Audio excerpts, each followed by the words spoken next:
Всех приветствую коротко о главном.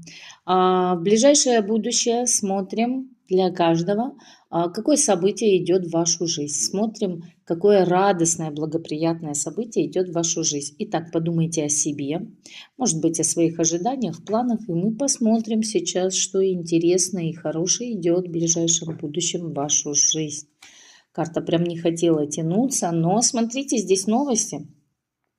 У кого-то через сплетни, у кого-то через просто разговоры, какие-то беседы откроются очень хорошие и благоприятные новости.